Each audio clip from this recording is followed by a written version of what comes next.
श्री सद्गुरु महाराज की जय। प्रातः स्मरणीय अनंत श्री विभूषित परमाराध्य संत सद्गुरु महर्षि में ही परमहंस जी महाराज के आशीर्वचन अनुसार उपदेश। ईश्वर और जीवात्मा दोनों हैं। प्यारे लोग, आप लोगों को बहुत उत्तम शरीर मिला है। इसे पाकर आप सांप बिच्छू भी बन सकते हैं और देवता भी बन सकते हैं। पाप कर्म करेंगे, अधर्म करेंगे तो फिर सांप बिच्छू बनेंगे, और सदाचार का पालन करेंगे, भगवत भजन करेंगे, पाप नहीं करेंगे तो देवता तुल्य हो जाएंगे। झूठ नहीं बोलें, एक शब्द को छिपा लेने से भी झूठ है। बात मत चुराइए। एक बात से किसी को लाख रुपये मिल जाते हैं और किसी को लाख रुपये की घटी हो जाती है। हिंसा नहीं करें, मन से, वचन से और कर्म से। तीनों प्रकार की हिंसा से बचें। किसी भी नशीली चीजों का सेवन न करें, व्यभिचार न करें। यह तो हुआ, संसार में कैसे रहेंगे। अब ईश्वर भजन कैसे हो, इसके लिए सुनिए। आप कहेंगे हम कमाते हैं, खाते हैं, ईश्वर भजन का क्या काम है।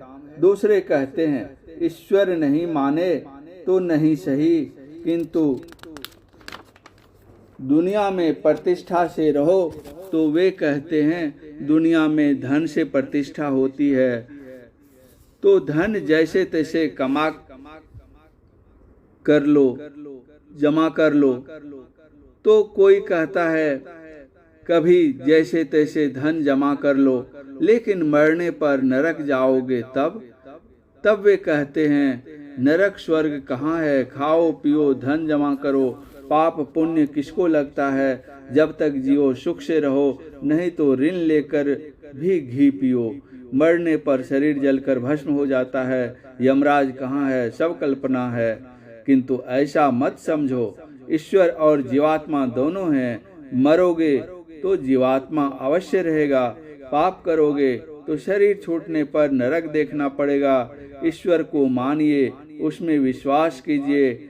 स्वर्ग नरक है, इसको भी मानिए। कर्म फल के अनुसार नरक स्वर्ग और सुख दुख भोगना पड़ेगा ही।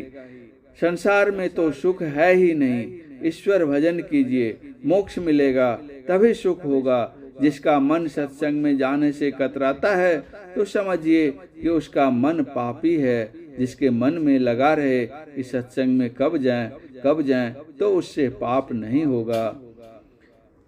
परमाराध्य संत सद्गुरु का यह प्रवचन संत मत सत्संग मंदिर सैदाबाद अररिया में दिनांक 25/5/1954 ईस्वी को अपराह्नकालीन सत्संग के शुभ अवसर पर हुआ था। श्री सद्गुरु महाराज की जय।